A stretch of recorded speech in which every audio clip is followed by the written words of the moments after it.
going to Hodges Village Dam. Kind of an odd name. A place we don't usually go because they allow two-way traffic. Nobody likes that on a dirt bike.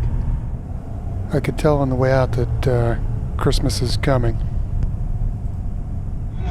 We've had enough snow on the ground, and it was cool enough on the day that we went with studded tires for the first time this year.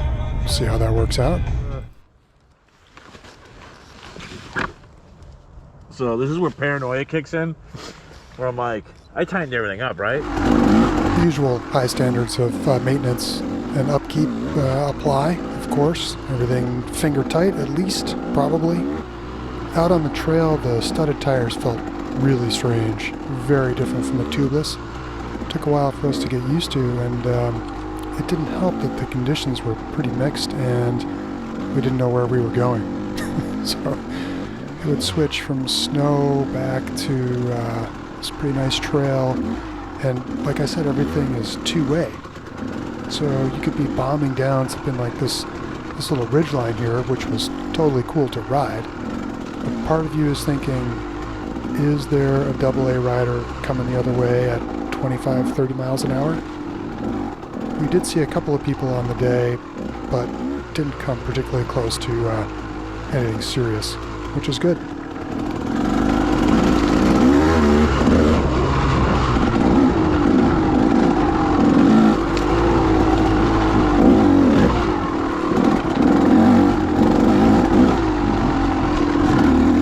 Probably should mention too that it was actually really cold out, and at least for the first part of the ride, neither of us could feel our hands at all. Ow. Yeah. Oh. I don't know.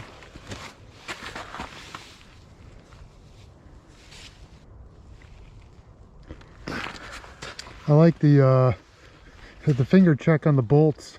Yeah, because that, like 15 Newmans right there. Is the gas cap on backwards? Is there a backwards? No. Do I have mine on backwards?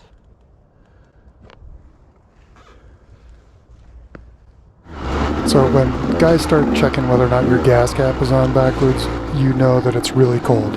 We're just thinking of something to do while our hands warm up. We'll talk about anything. This really short little loop here is something I used a couple of years ago to get ready for the Alligator Enduro. Very naive of me to think that this 16th of a mile loop would prepare me for a national enduro, my first. And you know what? It didn't.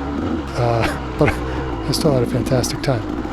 Pretty neat little loop though. It's really short, but some of the lessons I learned from Brian Dussault on cornering and stuff like that really helping me out here and making this a lot more fun than it was the first time I did it.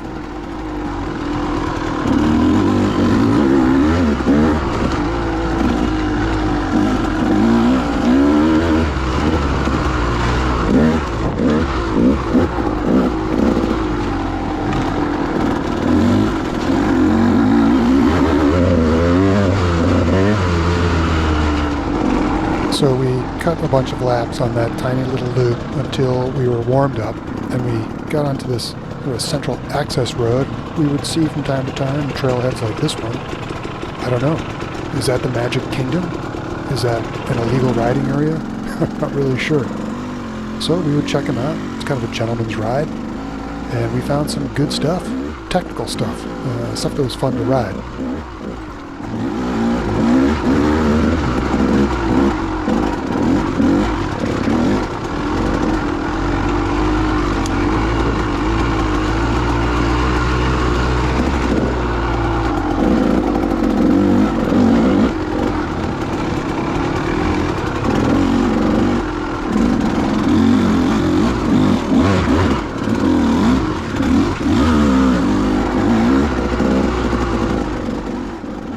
As we kind of bend back to the left and come up onto another little ridge here, if you see looking to the left and to the right, there's water everywhere.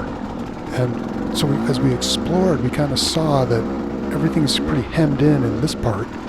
Get back on the main road, say good morning to the dogs, and we would go off into like another one of these side loops. And again, you see kind of water all around.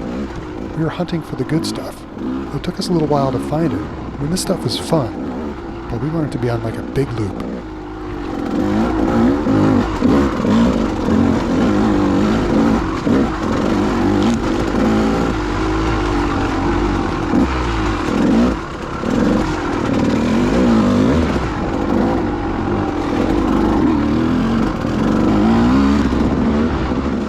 What we didn't know at this point is this is sort of like the boring appetizer part to the really hard stuff, which we eventually found. Right after this next break here, it started to get a little crazy.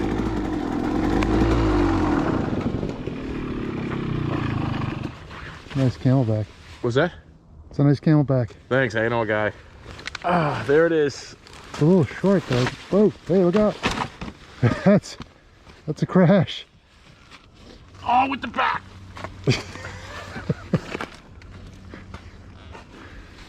Why do I smell gas? So as it turns out, all that first part was kind of like the flat part where all the water pools up behind the dam, I guess, is like a flood control thing. On the other side, you start to get up this hill. So we had some side hilling here, some more puddles, blowdowns, and it started to get rocky, a little bit steeper, a little bit steeper, a little bit. You see where it's going.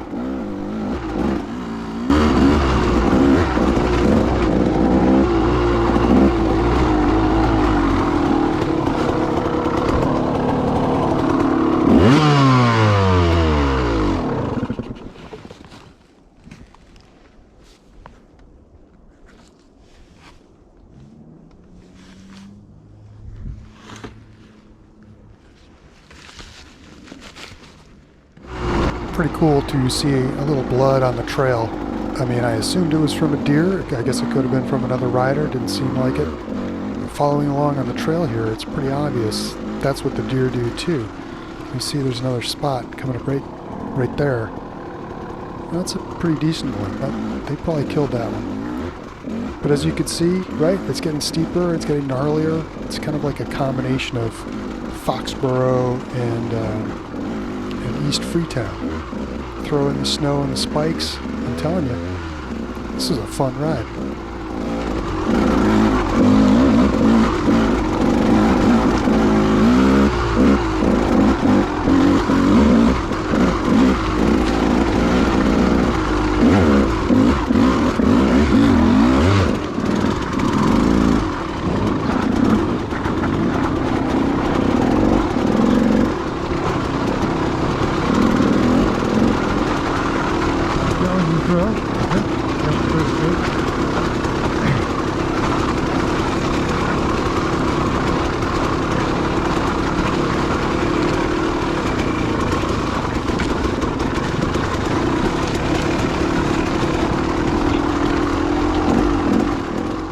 Once we got pretty far back into this stuff, it was clear we had found a great new place to ride. Really enjoying it. The traction was hit or miss. Just getting used to the spikes. That made it even more exciting. One of the things I've really noticed that usually ride stuff like this before, maybe we couldn't really start on.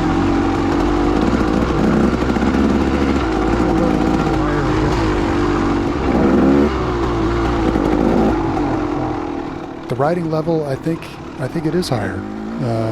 I'll be really curious to see the next time we get back to racing how I stack up.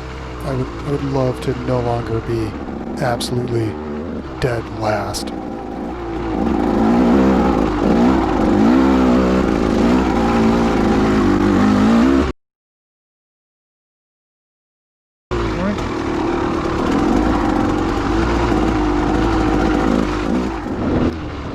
So that had a little bit of a Deliverance vibe to it. Came out into this field as another guy. They must have been looking for that deer. It wasn't bleeding a ton, so they probably had to track it for a while. I hope they found it. Nothing worse than shooting one, finding blood, and not getting your deer.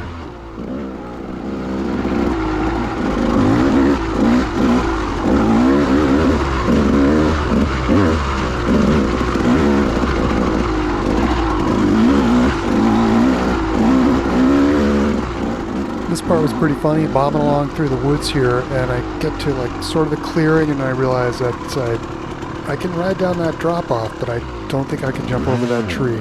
So I go down, turn it around, and ride up here, and so that's not how you do it, dude. That is not how you do it. So I like blast my way out, and it was actually pretty fun, but check out the cloud of smoke. I guess I made a lot of noise.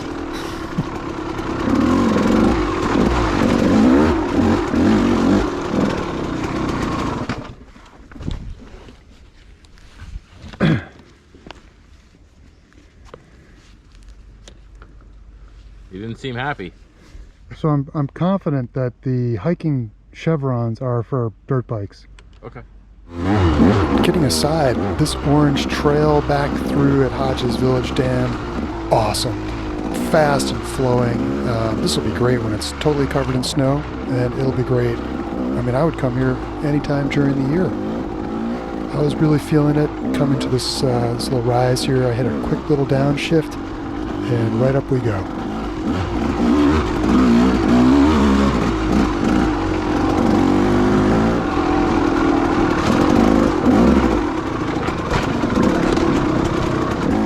See that water on right there, that tells me we're getting back to that main access road and all those big ponds or pools. That is the case. We got back to the main access road, followed it for a while, and then took another left, which brought us up into the meat, the really hard, so I would say technical quasi-hard enduro stuff, which caused a lot of damage to our bikes. We went in here, didn't we? Yeah. So I guess that's that part.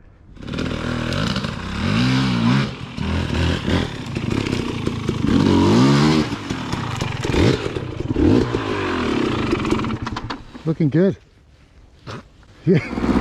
So here we are about to make the left. It's there's a big gravel pit where there is no trespassing, but you go around that private business there, up into these trails. Sadly, on one of the really hard parts, there was no GoPro battery, but we pick up with Rich right here. Well, everything seems to be in order. I don't see any fluid. I don't see any fluid. Oh.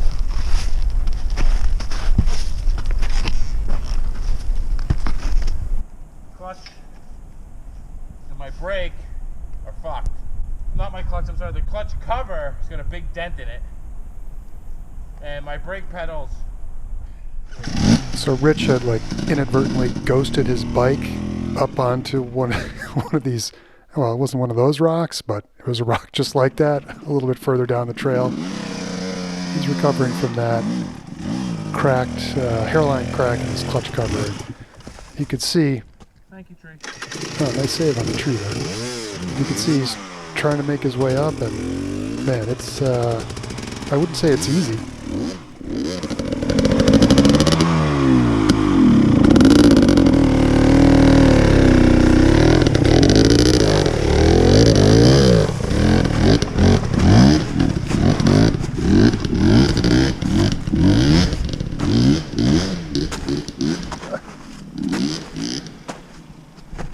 The fog, by the way, and the hunters that we saw and the blood on the trail really added to the drama.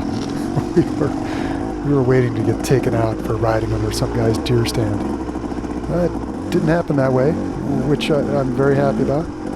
Then it got a little harder up here again. This time I had the GoPro battery.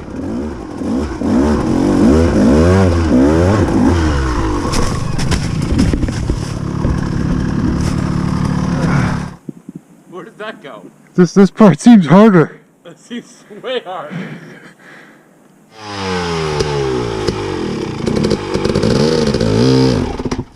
Okay, what's going on?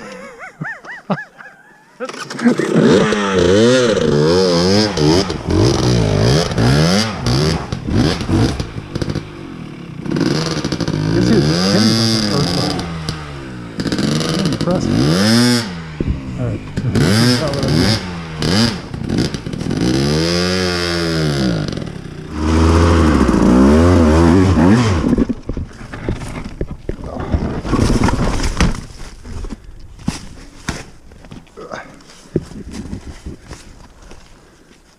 It's a good way to hurt yourself.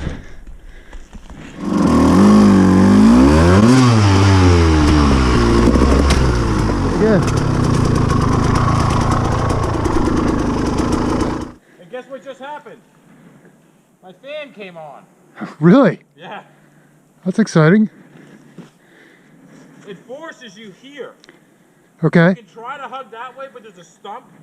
I don't know if you can see it through the trees. I'll try it your way.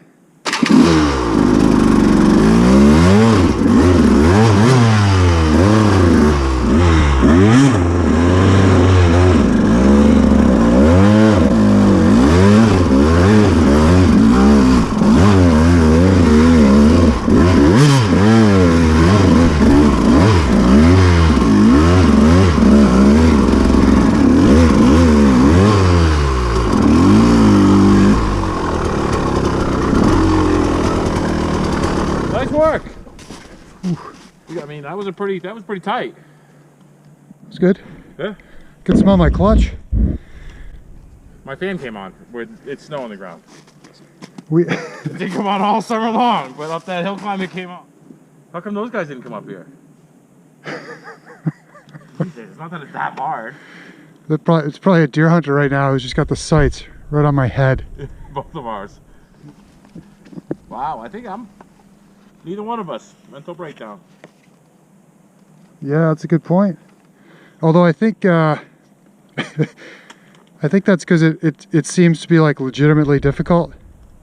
So you can't get mad at yourself? The mental breakdown is when it's so easy and you still are horrible. Ready? Ready?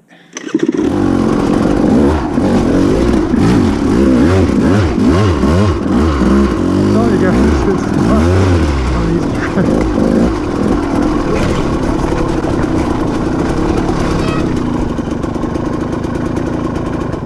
Am I going the right way? Oh yeah, you're right on target. Alright, so I'm following this track and it looks like it leads down this really nice, superb downhill. So you might want to wait me. Oh, let me come look. So Rich and I fought our way back to the truck, had a great time. The GoPro battery, of course, crapped out, so we don't get any of the good stuff from here on. I will say, though, that at the end of this part of the ride, I switched to a beta cross trainer with Lucky fork inserts and a revalve by All Moto Performance. That's going to be the subject of my next video, but I do have some trailers for you, and spoiler alert, man, it was awesome. How does it feel? Ah, it feels like a proper bike. Feels a whole different machine. Wow, his hands are fucking huge. What? This is plush. Pretty nice. It's like a lazy boy. Yeah. Like, and it launched me off those two. Like I compressed and then just a little gas. And Yeah. just like solid gas off it.